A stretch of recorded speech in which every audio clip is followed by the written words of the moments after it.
Okay guys, hello there.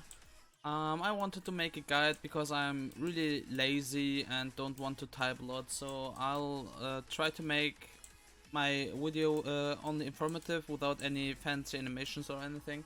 So I'll just get started guys. This is probably a guide and a handful of informations for you, so you guys can get more into Dungeon Defenders right now. The first thing I want to mention is there are like three type of people. The one that just want to enjoy the game playing by themselves or with friends without getting carried. Then the next ones who want to play themselves but want to make a lot of progress in a short amount of time. And there are other peoples that want to directly hop into late game. I'll just cover these three kind of people. So if you are the type of guy that just wants to enjoy the game and don't care about maximizing anything, you can just wait until I come to the stats and anything. But right now I want to explain you guys how to make progress. So I will just start with the ones that try to look for progress so far. If you just started the game, just start on insane because normal mode is way too easy. So once you started on insane, you just make sure you have each character equipped in your hero deck because they will all level together. The XP doesn't get split, so don't let anyone tell you anything else. Like if you just have an apprentice, he will level as fast like having all four characters in your hero deck. This one you guys open with F5. You can all the time switch your heroes with other heroes you have. I have like over 10 characters right now, and that's a nice thing to know. If you guys want to do a lot of progress, I recommend you guys play 4 builder in the start because you don't need any DPS character at all because towers in the beginning scale really good, so you don't need any DPS. So make each character once and play all of them for builder. I'll explain the stats later. But what you guys want to do is play the story as far as you can. Like you guys start on insane playing every campaign, then directly hop to the next one. It should be nightmare, I think, and do as far as you can. If you guys just fail a campaign, it's no problem at all because you guys will drop good gear and will make progress a lot. Once you hit like nightmare, it is important to upgrade your gears. I'll tell them later as well which stats to upgrade actually. But it is possible to upgrade things to make more progress, to drop better items, to upgrade them to make even more progress, and so on, guys. So don't get frustrated once you start dying or losing something. Just keep doing it, or go even one level before and do the thing you can till the last wave. If you can manage to come to the point where you can do like Nightmare Throne Room or Nightmare Summit, these ones give a lot of experience. Generally, Throne Room and Summit give a lot of experience. But if you can come to the point where you can do like Promenade yourself, then just do it because you will drop gear for yourself and your characters and get experience and get a lot of gold and anything. Once you cleared the campaign, I would recommend you guys to hop into survivals, and because the survivals play on one map till wave 25, and the higher the wave is, the better the item drops. There are like 2 maps I really recommend for you guys. So once you played the Nightmare campaign through all, I would say play survival on where is it, Ancient Mines, because that's the one that you guys can do first pretty easily to reach wave 14. Once you hit that, it will drop a pet named Rock, and it gives a lot of stats, which is really good for builders. Since you guys focus in the beginning for builder, the pet will be like the best pet you can get until you reach wave 25 on any map, because on wave 25 on any map you will always drop a giraffe. You will swap the stones for the giraffe because the stones make you half as fast as you would be with a giraffe. So that's like a guidance for you guys to make a lot of progress. I recommend doing do your characters till level 90 first. Once you hit level 90, let's say on prominent only or something, you will have a lot of good gear, and you can start making a 5th, 6th or 7th character. Like if I have built my things, like I go to prominent and just set every trap and everything, I just need to stay on the apprentice because he is the main damage dealer on prominent builds usually. So always stay on the one who does a lot of damage. And you can swap every other characters out you want to level right now. Like if I would say, hey, you know what, I want to level a squire, I want to level an apprentice and someone else. You get the point. I don't switch it right now. You can level them up because they're in your hero deck, but you guys don't unequip your gear on the heroes you want to put away, because the items they equipped, they will still affect your towers that are actually built right now. And yeah, that's that point, to make a lot of progress in a short amount of time for the people that want to play themselves and want to go higher. I mean, you guys can ask me in the comments or directly through Discord. I'm on the official Discord, guys. Just ask me anything you guys want to.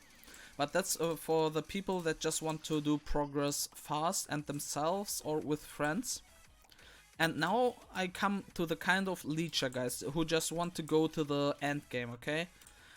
If you guys want to leech, make sure to just write on the Discord, hey, you know what, can someone help me with prominent nightmare survival? Someone will probably take you through nightmare survival, and after that you can always join through browser to any prominent survivals. Just be sure to you join a survival and prominent, because that's like a really good map. Like this one, these are right now full, but usually there are a lot of these ones open.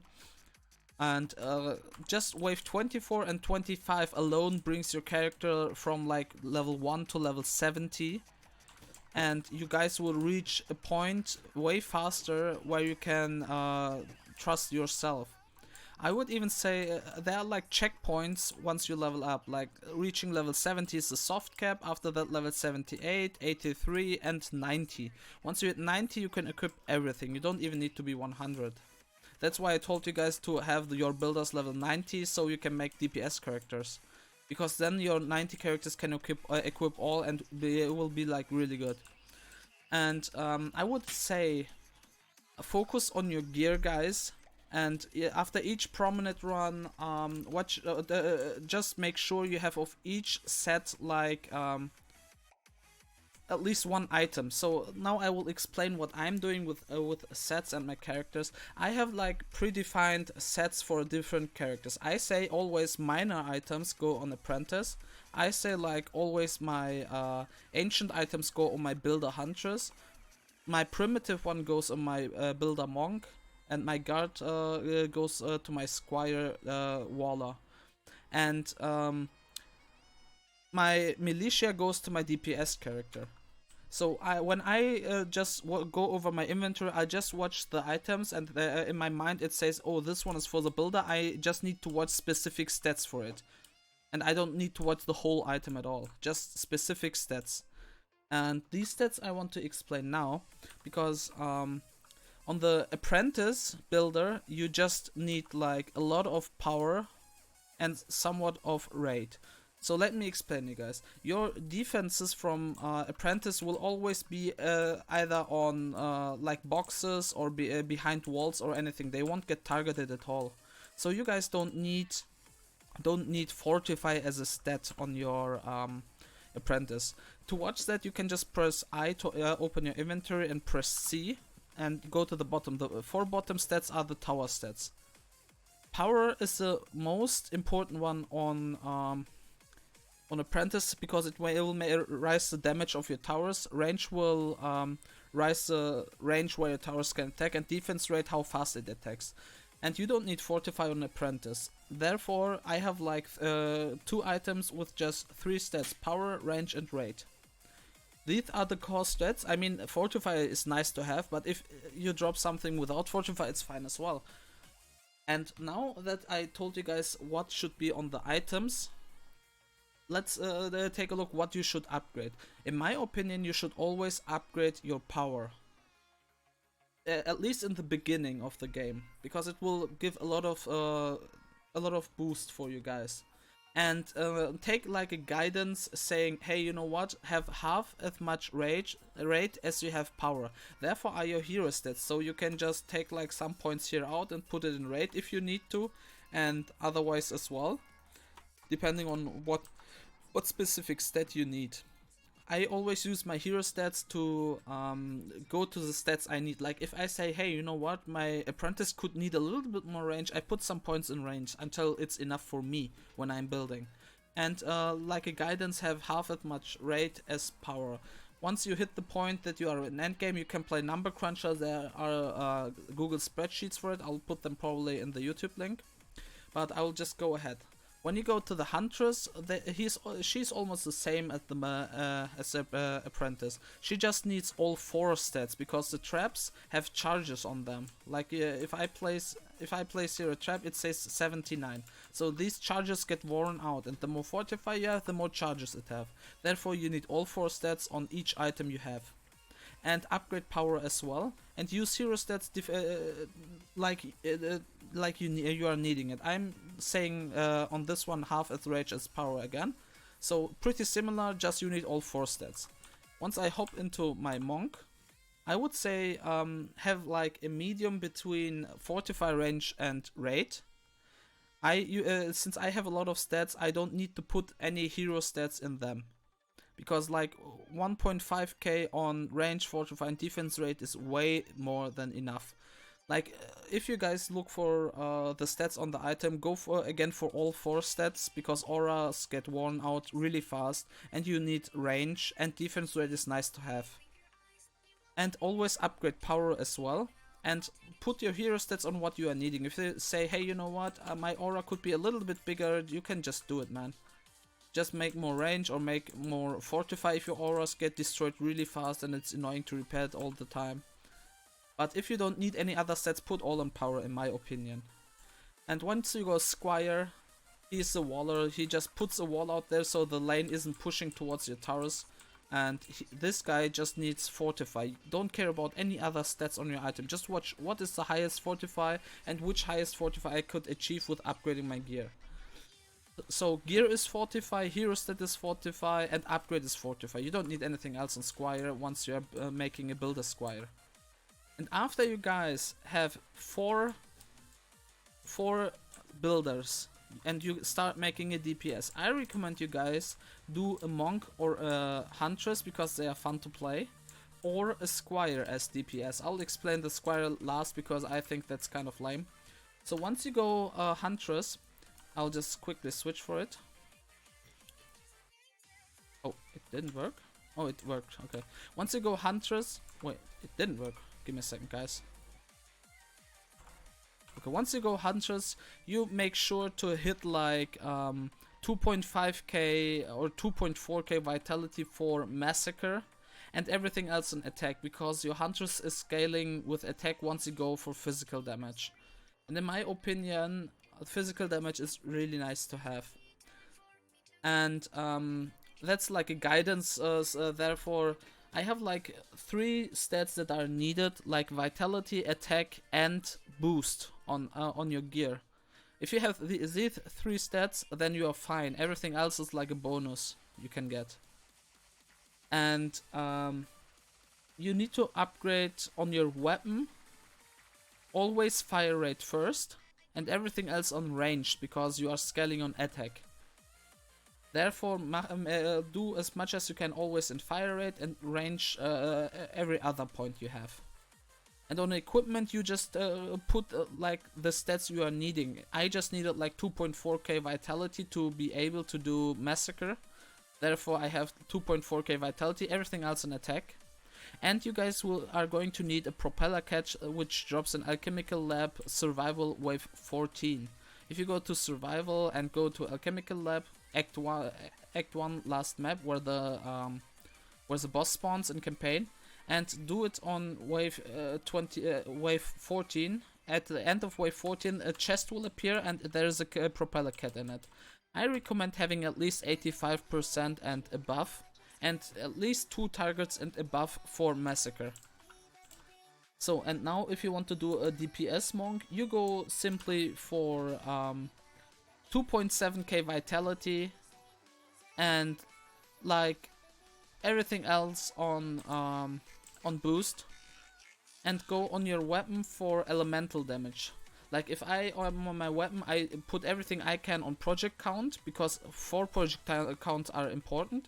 Once I reached maximum project count, I have the interest in having 0.83 attack speed, and once these two have reached the highest they can, I will focus on ranged.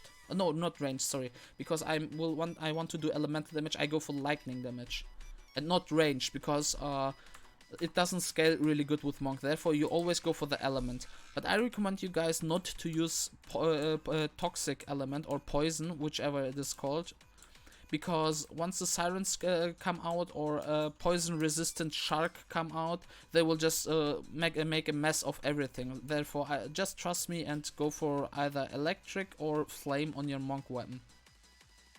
And have your stats, like I said, 2.7k vitality, everything else in boost is fine. And as a pet, use a genie, this one. Because this genie will let you have your C permanent active, therefore your teammates around you will benefit a lot from your aura. And if you go for like 200, at least 200 mana restored, then you'll probably keep your aura always up. And where to drop the genie is Rampart wave 14 in the chest. After wave 14 in the chest. Okay. After I explained this one, then now I will tell the lame squire build. I mean, you can even make your builder for a lame squire build, but the most important thing is if you want to do DPS squire, that's right now a pretty overpowered tactic. Have like 1.2k vitality, which isn't a lot. Have like a specific amount of armor, which I will explain you soon, and everything else in pure attack, every other stats in attack. And have like this freaking dragon which scales with your attack, and he does a lot of damage right now in Massacre, and you just need to right click so you don't die in Massacre. Right now that's like the best for a beginner to join Massacre. Okay, if I didn't, yeah, there are just some things I want to tell you guys right now. Like, which was it? If you guys have your huntress out or your monk, you can hold your control key down and make like your traps smaller or bigger. It's important when you start using auras. Like if I say here's one door and like here is the second door, and my auras say, you know what, they are overlapping, I can just make my aura smaller with holding control of my mouse wheel. So I will have like two auras, the one smaller than the other. I mean, you can even go to the point to have a baby aura like this, like that. Also the trap. The traps have the benefit the explosion rate are still the same. Therefore, if you place many right next to each other, they will have the same radius to do damage. I mean, a higher radius. And once they jump inside it, each one of them will trigger and do like a lot of damage and overlapping damage. Let me quick think what else we could need as information. I would recommend you guys, if you can, play with a teammate. It will help you a lot. Like if one goes for builder and the other team player is going for monk, they can use the monk ability to boost damage. Like right now my tower is like 209k DPS, but if I press F, it will raise a lot, like double the amount of damage the tower is doing right now. And even if we go for a massacre and going for damage content, the monk with a hero boost can boost the huntress a lot to make her really good at killing specific enemies. And if you guys want to, you can go to Summit Campaign, Nightmare, and just drop some speedy gems. Each speedy gem has like their, not speedy gem, each gem stone has like his own benefit, like a striking gem with which gives towers more range, or like a speedy gem which makes a defense rate higher so tower attacks faster. I mean, if you guys played with two, then the monk should probably have like a speedy gem which helps you a lot, and make sure to have 4 targets. In the middle it says like 4 with the blood symbol, but it means have like 4 links. And if you guys have any questions about bosses or anything, you guys can always ask me. I know I talked kind of a lot, but I hope I could open the eyes from you guys. Enjoy the content, in my opinion. If you know the game, then you can play the leech strategy to go high above. But if you can, go for enjoying the game a lot and doing the content yourself, even if it means you are failing some levels, it will just make you stronger, because your knowledge will just rise with how you're doing, what exactly killed you. Just analyze everything you can while you have free time. Um, I mean, you can always look, like, if you go to Nightmare, there will spawn copters sometime. Watch where the copters come from, place towers for that one, and do everything you can. Also, if you go and build, go to a map, you can press escape. In the middle it will say like build suggestions. There will appear a website where there are a lot of guides, which I'm putting a lot of guides in as well. Therefore, you guys could also just go to the website, read how other players are doing the map, and learn for yourself, which I recommend. And I will give you guys anytime advices and help you guys if you need anything. So just hit me on if something happens. And why I didn't recommend the Apprentice DPS is a simple fact. I mean, he has 5 projectiles, yes, but the main problem with the Apprentice is he has no ability to boost his own damage. Therefore, he will just be like this, just attacking and can't do more. On the other hand, if you have like your hunters, you will be doing like 50 million, 60 million like this. But if you use your ability, look at this, you will suddenly have like 40 million, which triples almost your damage, or even more. Therefore, some heroes are better than other ones, in my opinion, and I just told you guys which ones to go and what you guys should aim for, and you guys should take that as an advice. And make sure, if you have questions, to go on the official Discord right there, find friends, play with them, and enjoy it as a community together. And if you want to recommend the game, I would always say yes, do it, because the community is like really awesome, guys. And that's the reason why I try to explain you guys as much as I can. I hope that's enough. But if it isn't enough, if you still have questions, ask me in the comments, or just go on Discord, write me everything. I know I'm repeating myself, but I just want to make you guys clear that you guys are not alone. We are together as a community and want to rise as community, right? Therefore, I would just say I'll make a cut right now. Maybe I will find informations I will tell you on a second guide or something. But right now, that should be like the most important ones for you guys. So take care of yourself and stay healthy in the COVID times, man. Peace and out.